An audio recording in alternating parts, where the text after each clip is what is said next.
And joining us now with the full review of The Many Saints of Newark and The Guilty, film critic Chuck Koplinski. Okay, so you seem like you were a big fan. I was a big fan and am a big fan. I'm anxious to see it again. And really? you know I don't have any time so for me to take the time to watch a movie a second time really means something. I missed it in the piece, and maybe you said it. Were you a fan of The Sopranos when it was on? Yes, very much so. And the thing about The Many Saints of Newark is, even if you haven't watched the TV show, you can get in on this because it takes place all before the TV show begins. And I think part of the strategy, or the reason they did this, was so that you'll subscribe to HBO if you haven't already and catch up on the series after seeing marketing this. Opportunity. Many Saints, that means Maltasani, which is the main character's name, Dickie, which is a character who's never seen in the TV show but mentioned. And there we see Michael Gandolfini, James Gandolfini's son, a dead ringer for his dad, and he does a great job playing the young Tony Soprano in the film.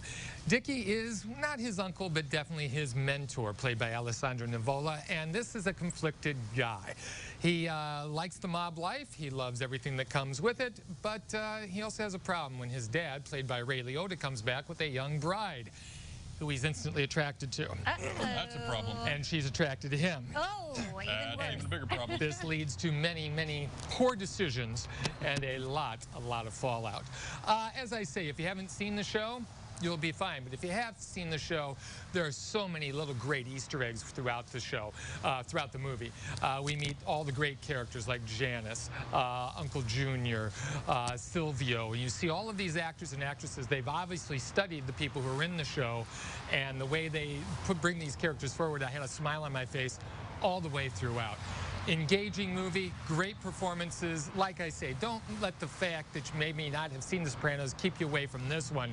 It's going to make you a fan instantly. This is one of my favorite movies of the year. Wow. You mentioned marketing a little earlier. Looks like some marketing may be happening next to you. You know, Sopranos has always been about the food as well. And, you know, see the movie, go out, make some Italian food to go along with it, or prepare yourself before going to see the film.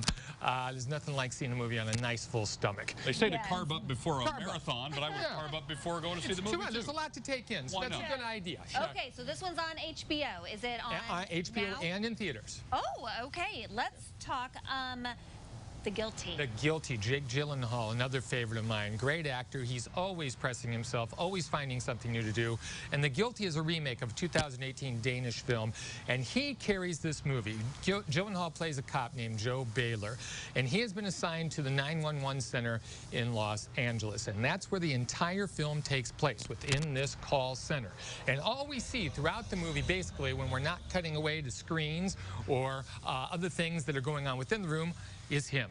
And all we do is we listen to the calls that he gets and watch his reactions. And he gets a call from a woman who has been kidnapped. She is in a vehicle. She's not quite sure where she's going. She's not quite sure what's going on, but she gives him a little bit of information, and the entire film is him trying to figure out where this woman is, making phone calls and reaching out to try and track her down. Nothing is as it seems, and some assumptions that he makes come back to haunt him. This movie runs 90 minutes. I know you might be saying, oh, this is going to be so boring, 90 minutes in the same place. Couldn't be further from the truth. It's an engaging story. Gyllenhaal just grabs you, and you watch this guy just completely fall apart as this movie goes.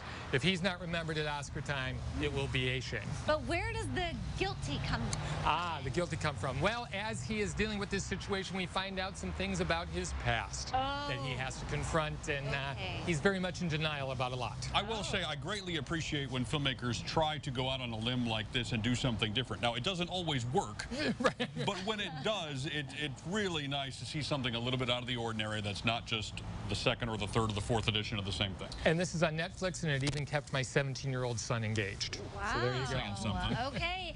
Well, you love it when people engage with you guys on Facebook and social media. You've got some winners. We do have some winners here for tickets to see The Many Saints of Newark.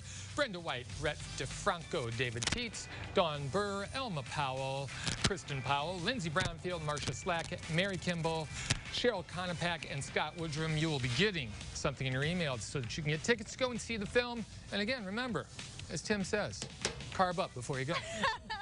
That's sort of my rule in life with about anything. Yes. So, yeah. Well, thank you, and thank you for your reviews. You bet. Appreciate it, All Chuck. right, all of Chuck and Pam's movie reviews are at realtalkwithchuckandpam.com, which you can find the link at ciliving.tv.